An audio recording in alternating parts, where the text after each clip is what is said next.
Assalamualaikum warahmatullahi wabarakatuh. Madayaw, umayong adlaw kaninyong tanan. Magandang araw sa inyo lahat. Ngayong araw, ibabahagi ng Office of the Vice President sa inyo ang naging resulta ng taus-pusong serbisyo at katapatan sa bayan sa buong taon ng 2025. Medical and burial assistance. Alam nating malaking hamon ang pagkawala ng pondo para sa ating social services ngayong taon. Ngunit sa bawat krisis na hinaharap ng ating kababayan, kailangan ng gobyerno ng matatag na solusyon. Hindi kami pumayag na maging dahilan ang kakulangan ng budget para maputol ang serbisyo. Sa halip, nakipagtulungan kami sa ibang ahensya ng gobyerno at nagtagumpay na makakuha ng alternatibong pondo. Dahil dito, nananatiling bukas ang ating assistance windows nitong taong 2025. Nakapagbigay tayo ng tulong sa 4,643 na Pilipinong may karamdaman. At nakatulong ang ating burial assistance sa 1,377 beneficiaries. Ito ang pruweba na kung may puso at paninindigan para maglingkod, laging may paraan para tulungan ang ating mga kababayan. Disaster relief and relief for individuals in crisis and emergencies program. Ang OVP ay laging handa sa panahon ng krisis. Ang ating Disaster Operations Center ay patuloy na naghahatid ng agarang tulong.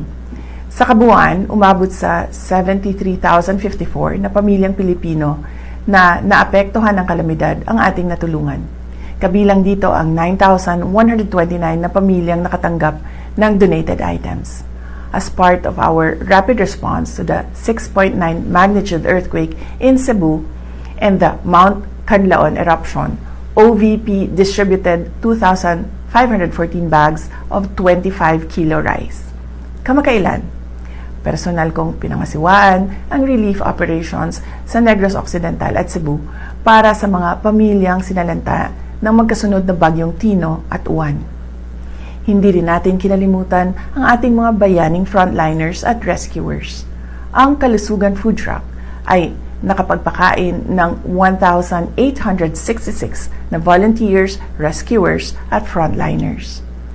Sa pamamagitan ng ating RICE program, nakapaghatid tayo ng kabuang 56,575 bags of rice and essential food items sa mga response zones. Pagbabago 1 Million Learners and Trees campaign. Ang ating pagbabago campaign ay ang ating pamumuhunan sa kinabukasan ng ating bansa. Ngayong taon, nalampasan na natin ang ating target. Nakapagtanim tayo ng higit 1 milyong puno sa buong bansa, 3 years ahead of schedule. Bilang simbolo ng dedikasyon, inakyat ng ating team sa Southern Mindanao ang Mount Apo, ang pinakamataas na bundok sa bansa, para magtanim ng tinikaran trees at markahan ang ating millionth milestone. Ang ating Million Learners Campaign naman ay nakapagpamahagi na rin ng 460,272 bags. Direkta itong nakarating sa mga remote areas tulad ng Ubo-Manuvo Indigenous Peoples Learners sa Kidapawan City. Magnegosyo taday. Ang pag-ahon sa kahirapan ng bawat pamilyang Pilipino ay prioridad natin. Sa pamamagitan ng Magnegosyo Taday, nakapagbigay tayo ng suporta sa kabuuang 15 groups at 2,245 aspiring entrepreneurs ngayong taon.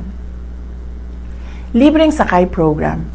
Ramdam natin ang bigat ng presyo at bilihin at pamasahe. Kaya napakahalaga ng ating Libreng Sakay Program. Ngayong taon, pinalawak pa natin ang programa kasama na ang Tacloban City kung saan malaking tulong ito sa mga estudyante at pamilya. Ang libreng sakay ay nagbibigay ginhawa sa budget ng mga pamilya upang mapunta ang pera sa pagkain at edukasyon. Mula Enero hanggang Oktubre, ang ating libreng sakay buses ay nakapagsilbi sa 875,176 na commuters nationwide. Accountability and operational excellence. Ang ating determinasyon na maglingkod ay sinasabayan ng dedikasyon sa good governance at operational excellence. Dahil sa ating digitalization efforts, binigyan tayo ng special citation mula sa Development Academy of the Philippines dahil sa ating paperless challenge. Nakapag-save tayo ng mahigit 3.2 milyong sheets of paper. Ito ay patunay ng ating commitment sa efficiency at sa kalikasan. Ito ay bahagi ng ating araw-araw na operasyon. Mula sa mahusay na financial report ng OVP Finance Team, nakuha natin ang unqualified opinion mula sa Commission on Audit, ang highest audit rating. Ito ay malinaw na indikasyon ng ating transparency at fiscal integrity. Lubos po ang aming pasasalamat sa lahat ng aming mga OVP partners na binigyan natin ng isang pasidungog noong buwan ng Hunyo. Ang inyong pakikipagtulungan ay kritikal upang matagumpay naming maihatid ang napapanahon, mahusay at makabuluhang serbisyo publiko sa ating mga kababayan. Mga kababayan, patuloy tayong lalaban sa kasakiman ng mga iilang mataas na opisyal ng ating pamahalaan. Patuloy namin na ipapakita sa inyo na ang tanggapan ng pangalawang Pangulo ay mahalaga sa amin ang pagkakaroon ng plano, mahusay na implementasyon ng proyekto, paglaban sa korupsyon at tapang at malasakit para magkaroon ng kapayapaan at kaunlaran sa ating bayan. Patuloy po tayo maging matatag sa mga hamon ng krisis at patuloy na maging mapagmahal sa ating bayan. Gikan sa tibuok opisina sa Vice Presidente, naghinaot mi sa inyong malipayong pagsaulog sa Pasko ug kasadya sa inyong bagong tuig. Mahalin natin ang Pilipinas para sa Diyos sa bayan at sa bawat pamilyang Pilipino. Syukran.